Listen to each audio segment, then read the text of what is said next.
Bismillahirrahmanirrahim. Assalamualaikum warahmatullahi wabarakatuh. Perkenalkan, saya Marliza Cahyadi, NIM 21129069 dari Departemen Pendidikan Guru Sekolah Dasar Fakultas Ilmu Pendidikan Universitas Negeri Padang.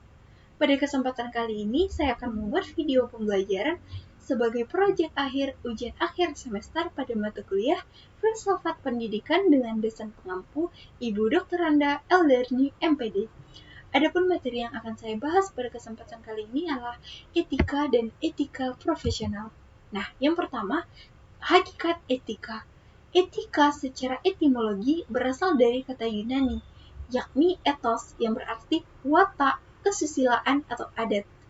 Nah, secara terminologi, etika adalah cabang filsafat yang membicarakan tingkah laku atau perbuatan manusia dalam hubungannya dengan baik dan buruk. Nah, kemudian yang kedua, kebiasaan. Kebiasaan merupakan suatu bentuk yang berulang-ulang dengan bentuk yang sama yang dilakukan secara sadar dan mempunyai tujuan-tujuan jelas dan dianggap baik dan benar. Nah, kebiasaan adalah perbuatan yang dilakukan berulang-ulang dengan pola yang sama dan tetap karena dianggap baik. Contohnya, mengetuk pintu saat bertamu atau saat memasuki ruangan orang lain dan memberikan sesuatu dengan tangan kanan adalah kebiasaan dengan baik dan sopan. Sanksi yang diberikan jika melanggar kebiasaan umumnya masih tergolong ringan, yaitu seperti sindiran atau ejekan. Nah, yang kedua selanjutnya yaitu norma. Norma berasal dari bahasa Latin, yakni berarti penyikut atau siku-siku, suatu alat perkakas yang digunakan oleh tukang kayu. Dari sinilah kita dapat mengartikan norma sebagai pedoman, ukuran, aturan, atau kebiasaan. Jadi norma ialah sesuatu yang dipakai untuk mengatur sesuatu yang lain atau sebuah ukuran. Nah, dengan norma, orang dapat menilai kebaikan atau keburukan suatu perbuatan. Jadi secara terminologi, kiat dapat mengambil kesimpulan menjadi dua macam. Yang pertama, norma menunjuk suatu teknik. Yang kedua, norma menunjukkan suatu keharusan. Nah, fungsi norma adalah sebagai sarana untuk memenuhi kebutuhan-kebutuhan pokok masyarakat dalam rangka mencapai masyarakat yang sejahtera, tentram, tertib, dan aman, sebagai pedoman cara berpikir dan bertindak sebagai pedoman yang mengatur kehidupan masyarakat. Nah, kemudian moral. Moral berasal dari bahasa Latin, bentuk tunggal dari kata moral yaitu mos, sedangkan bentuk jamaknya yaitu mores, yang masing-masing mempunyai arti yang sama, yakni kebiasaan, adat. Bila kita membandingkan dengan arti kata etika, maka secara etimologis kata etika sama dengan kata moral, karena kedua kata tersebut sama-sama mempunyai arti yaitu kebiasaan dan adat. Nah, bila kita mengatakan bahwa perbuatan pengedar narkotika itu tidak bermoral, maka kita menganggap perbuatan orang itu melanggar nilai-nilai dan norma-norma etis yang berlaku dalam masyarakat. Etika merupakan ilmu tentang norma, nilai, dan ajaran moral.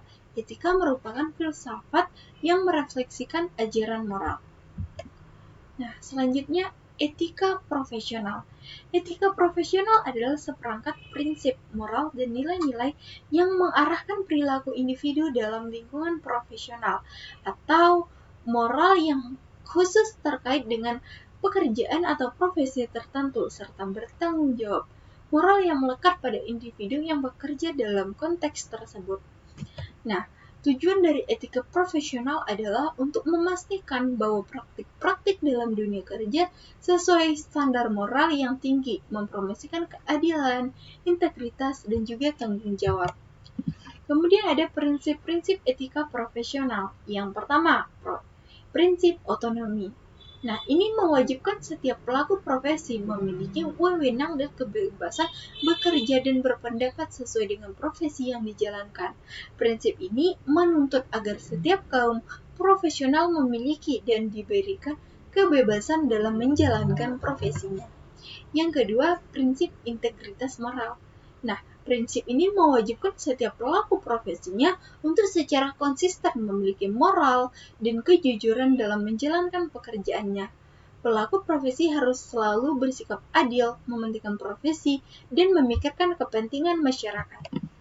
Yang ketiga, prinsip keadilan, yaitu menjunjung tinggi prinsip keadilan kepada para anggota profesinya dalam setiap pekerjaan yang dilakukan. Prinsip ini menuntut anggota profesinya untuk memberikan pelayanan kepada siapa saja, apa saja yang menjadi haknya, terutama jika profesi tersebut di bidang pelayanan masyarakat. Kemudian selanjutnya ada prinsip tanggung jawab. Nah, dalam prinsip etika ekonomi adalah setiap pelaku profesi harus memiliki kesadaran pekerjaannya. Selain itu, kesadaran bertanggung jawab ini juga terhadap dampak dari profesi itu untuk kehidupan orang lain atau masyarakat pada umumnya. Nah, pembahasan terakhir yaitu kedudukan etika dalam pendidikan dan proses kependidikan. Yang pertama, kode etik guru profesional. Kode etik profesional bertujuan memberikan jasa sebaik-baiknya kepada pemakai atau nasabahnya. Adanya kode etik akan melindungi perbuatan yang tidak profesional dalam proses pendidikan. Banyak unsur-unsur yang terlibat agar proses pendidikan dapat berjalan dengan baik. Salah satunya adalah guru sebagai tenaga pendidik. Nah, kemudian ada kode etik guru Indonesia. Adapun kode etik guru Indonesia secara umum yang pertama, guru berusaha memperoleh informasi tentang peserta didik sebagai bahan melakukan bimbingan dan pembinaan. Kemudian guru berbakti membimbing peserta didik untuk membentuk manusia Indonesia seutuhnya yang berjiwa Pancasila. Kemudian guru memiliki dan melaksanakan kejujuran profesional. Guru menciptakan suasana sekolah sebaik-baiknya yang menjunjung berhasilnya proses belajar mengajar. Kemudian guru memelihara hubungan dengan orang tua, murid, dan masyarakat sekitarnya untuk membina peran serta dan rasa tanggung jawab bersama terhadap pendidikan. Nah, kemudian guru secara pribadi bersama-sama mengembangkan dan meningkatkan mutu dan martabat profesinya. Guru memelihara hubungan seprofesinya, semangat kekeluargaan, dan kesetiaan kawanan sosial. Nah, kemudian guru secara bersama-sama memelihara dan meningkatkan mutu organisasi PGRI sebagai sarana perjuangan dan pengabdian.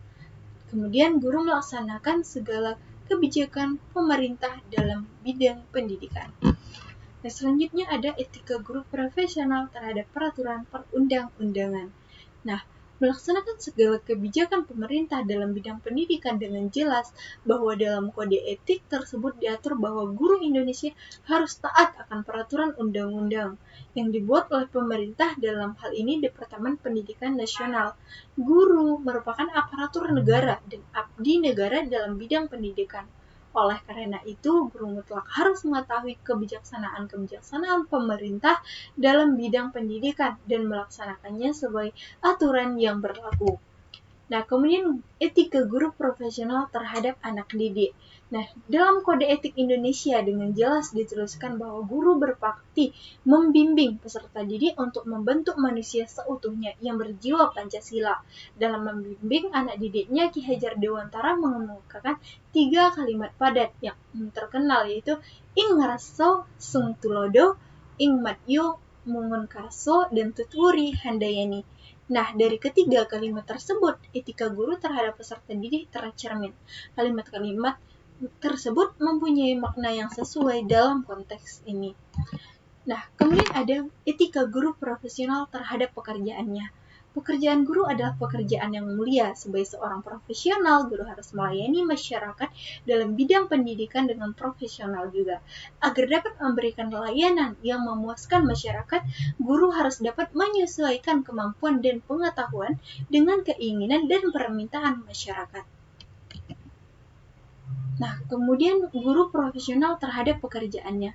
Secara profesional, guru tidak boleh dilanda wabah kompletisme, merasa dirinya sudah sempurna dengan ilmu yang dimilikinya, melainkan harus belajar terus-menerus. Nah, kemudian guru profesional terhadap tempat kerja. Sudah diketahui bahwa suasana yang baik di tempat kerja akan meningkatkan produktivitas. Ketidakoptimalan kinerja guru antara lain disebabkan oleh lingkungan kerja. Nah, sekian video presentasi saya pada kesempatan ini. Terima kasih, saya akhiri. Assalamualaikum warahmatullahi wabarakatuh.